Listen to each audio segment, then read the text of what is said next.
Does anybody else's voice start to get scratchy at night? I've noticed that when I do lectures. I don't know what that is.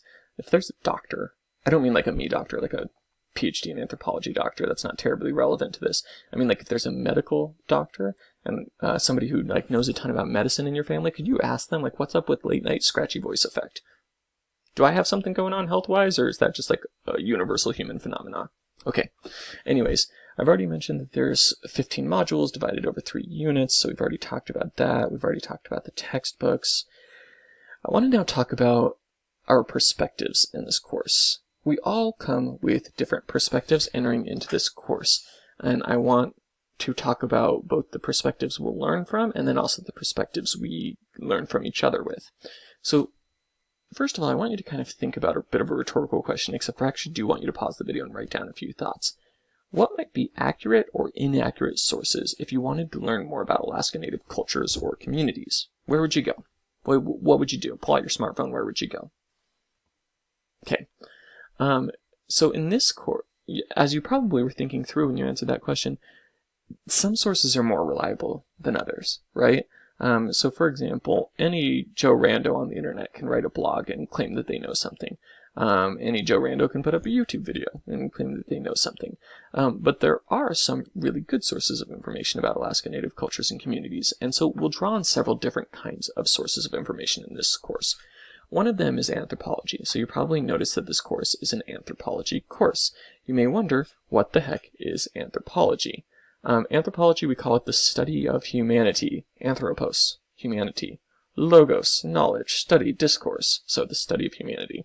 Now, if you're an econ major or a sociology student or something like that, you might be saying, well, we study humanity too, and you would be right. Anthropology specifically is a social science that takes a holistic, comparative, and contextual approach. What we mean by that is we study all the human groups across all time, and we try to do that with an etic-emic approach, meaning both an insider and outsider perspective, sprinkled with a heavy dose of cultural relativism. So we tend to try to think of cultures not as... So this is where it gets a little tricky. To explain cultural relativism, I explain it a lot more in my other courses that are more heavily focused on anthropology. But basically what we mean by that is we're here to understand cultures, and the best way to try to understand a culture is to understand it in its context, right? Not to just have a knee-jerk response of, oh, that's weird, but instead to say, what does that mean for that community? Why does that community do that practice? Okay, so it's cultural relativism, trying to understand practices in relation to their culture. Now, anthropology, the things that are, so you will read some articles throughout this course, and I will draw heavily on the writings of anthropologists. Anthropologists, specifically when we say, I'm using this to mean cultural anthropology or linguistic anthropology, the way that we tend to learn tends to be by spending extensive time in a community. We call that ethnography, or fieldwork, learning from the community. So we go to a community, we spend months there, weeks, sometimes years. We really get to know people, we try to take part in their life, try to get to know that, and then write about it. Or sometimes we kind of already live in the community and we write from that perspective, and I've done both kinds of fieldwork. And so that's a lot of what we do as anthropologists. Now, so when I'm drawing on anthropology in this course then, and the writings of other anthropologists, by the way, this is one well-known anthropologist, the late Alan Boris, who held this position at KPC before I did, and he worked extensively with the Denaina elder Peter Kalifornsky, and they did a lot of different projects together. Anyways, so anthropology, the writings of anthropologists, when we're using those to understand Native cultures, there are, like any other source of information, both strengths and limitations. Some of the strengths are that people that have spent months, maybe even years living in a community or talking to people from the community tend to have a lot of knowledge about that community. They tend to understand it through a lens of social science theory and are kind of trained in a way that their training is to explain it to outsiders and to draw comparisons to other communities. And so that has a lot of validity and strength to it. And oftentimes we're drawing directly on what people have told us from those communities, so that's cool. There are also limitations and biases. I like to say that if I'm not an insider of a community, then it's kind of impossible for me to ever perfectly understand what it's like to be an insider in the community. I can spend a lot of time there. I can know a lot more about it than just any random person on the street. I can speak authoritatively about some of the history and culture of that community, but I still won't have perhaps quite the grasp of it that I would if I was literally born there and lived my whole life there. So there's limitations there, and it's also filtered through the lens of that anthropologist. There may be things that they understood very well, there may be things that they understood rather poorly, and so we shouldn't think of them as sort of omniscient, right? I should also mention that there's a complex relationship between indigenous people and anthropology, sometimes a really painful relationship. Historically, there were some anthropologists who did their research in what I would describe in terms that nowadays we would say is unethical, right? People coming, extracting knowledge, going and writing about it, making a career for themselves, not giving much back to the community, or the community did not have much say in how they're represented. And then there was other kinds of things going on with physical anthropology, such as how people's ancestral remains are being treated. So there's a complex and sometimes very painful history there between anthropologists and some indigenous communities, and especially different fields of anthropology, like archaeology or physical anthropology versus cultural anthropology. It's complicated, again, sometimes painful. Today, here in Alaska, I'm happy to report that a lot of the anthropology that gets done is very collaborative in nature. Sometimes it's being done directly by indigenous people. Very often it's being done, even if not by indigenous people, then it's non-native people such as myself, but who work in close collaboration with indigenous people while doing the research. And oftentimes it's research that's directed by or significantly directed by the tribal group in question. Some people do a better job than others, but I do think there's a tend to be more collaborative nowadays, which I think is a good thing. But that doesn't mean that sort of the problems of the past are behind us. Alright, so that's anthropology that we'll be drawing on. We'll also be drawing on archaeology, which is a type of anthropology, but it's specifically the type of this type of anthropology that looks at the human past through material remains. So these are the kinds of anthropologists that I was just describing anthropology as like the kind of anthropology I do, where I go and talk to elders and interview people and write down my observations. But there's also archaeology anthropology, and we'll draw on that some in this course. And that's, people going, digging in the ground and finding, for example, Nichil, so depressions for where the 9 homes were.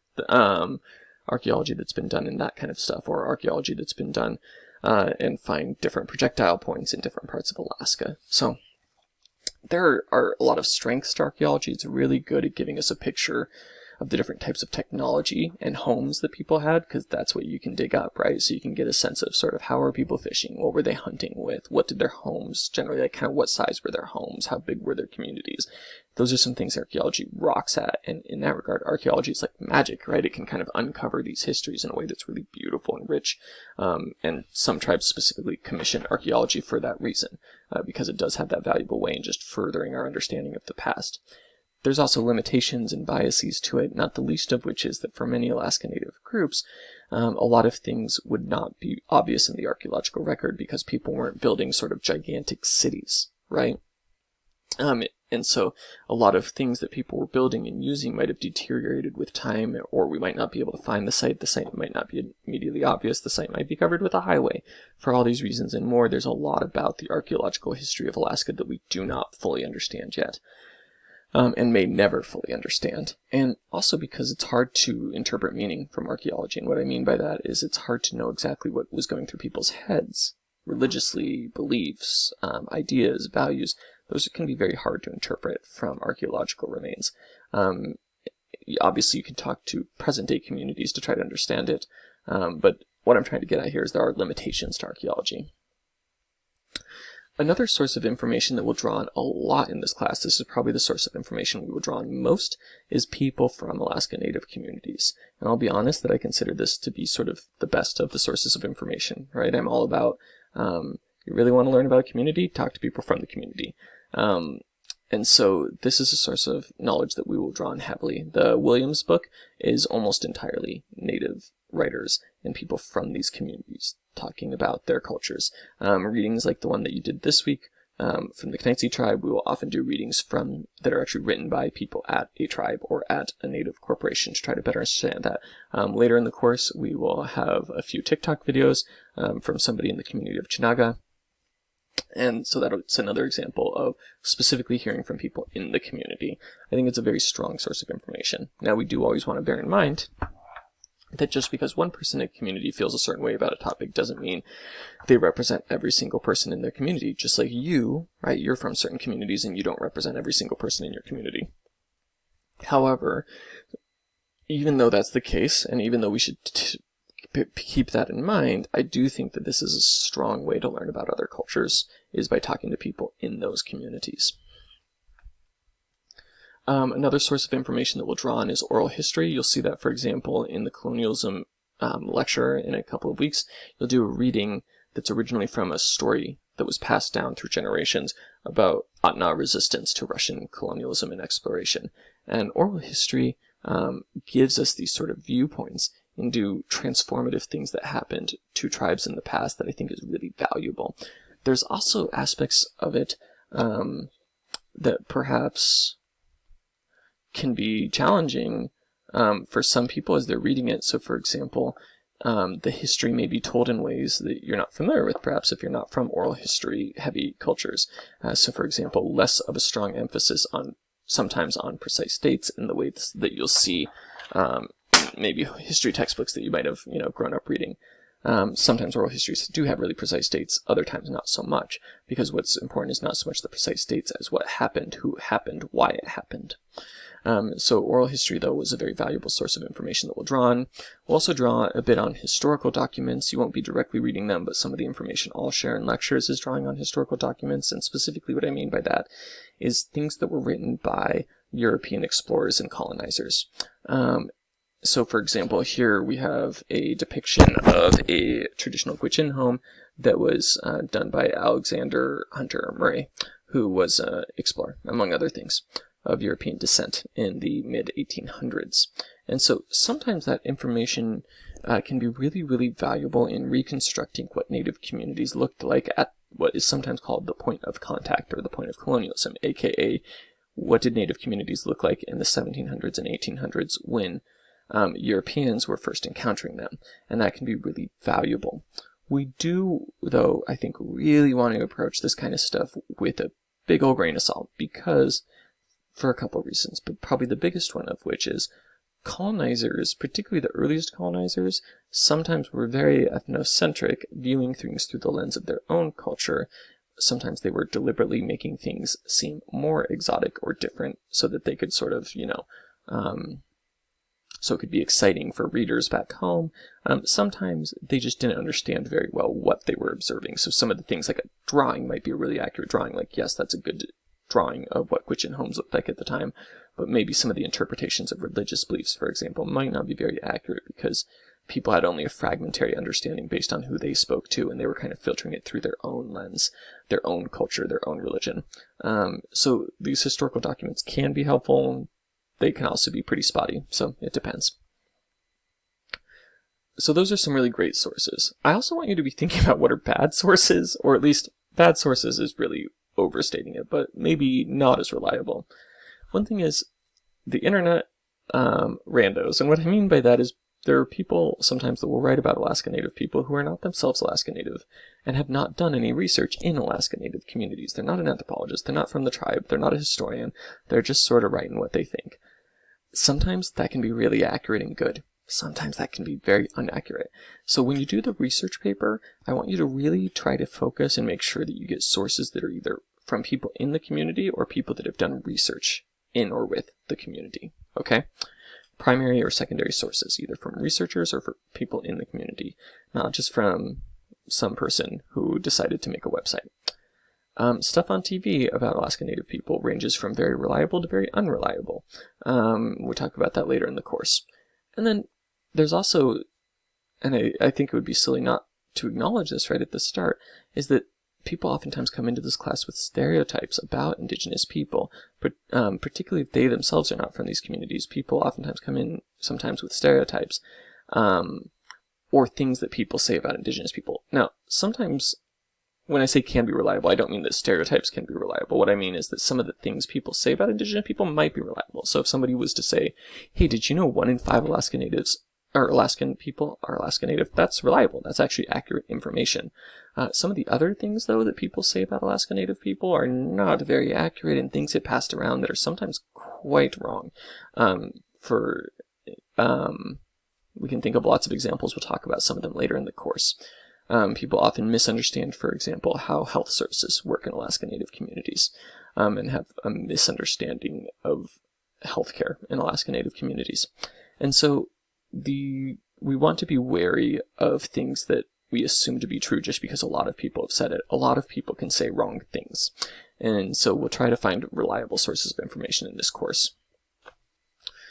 The other point, though, I want to make about our perspective in this course is that part of what we'll be learning from is not just books, not just anthropologists, not just oral histories, not just historical documents, but also learning from each other, especially in the discussion boards. We all come from a background. Again, some of us in this course will come from a background that's European American. Some of us will come from a background that's Asian American. Some of us will come from a background that's Native Alaskan. Some of us will come from a background that's Black or African American. Some will come from all sorts of different backgrounds. And will come from some of us from these communities, or some of our ancestors are from these communities. And I think that that's amazing, and that offers such an opportunity. And one of the things I want to say at the front is I'm still learning. There's still a lot, and I will be learning for the rest of my life, right? There will always be things that I don't fully understand. That's part of what learning is when you learn about cultures other than your own. If I ever misrepresent or say something that's maybe a little limited, or you just feel like there's more to be said about a topic, particularly about a community that you're from, please, I invite you to I hope you feel comfortable letting me know, whether that's by email or some other means. It can be really helpful for me. There's been times when people have been like, oh, I'm actually from that community, and did you know that, and they've, expressed, for example, this is actually kind of, my experience with that community and how those cultural practices look today. That could be really helpful. So I'm not asking you to sort of be the teacher, but if it's something where you feel comfortable and you want to add to that, I'm always open to hearing that. And I think also your classmates might benefit from it in the discussion board. All in all, though, whatever background you're from, I hope that just we can show respect to each other, share our unique perspectives, and show respect. Try our best, assume the best in others, speak in ways that are respectful to each other. I don't have a slide in here about me, which strikes me as odd. So a little bit about myself. Oh, actually, no, because I covered that in the welcome video. So you're fine. All right, well, that's it for today. Chinan, thank you for your time. That's Denina for thank you. That's a way of saying thank you in Denina. Thank you for listening to this video. They will usually be more interesting. This one's pretty dry because it's the first week. So be excited for next week. It gets a lot better. Okay, talk to you later. Bye.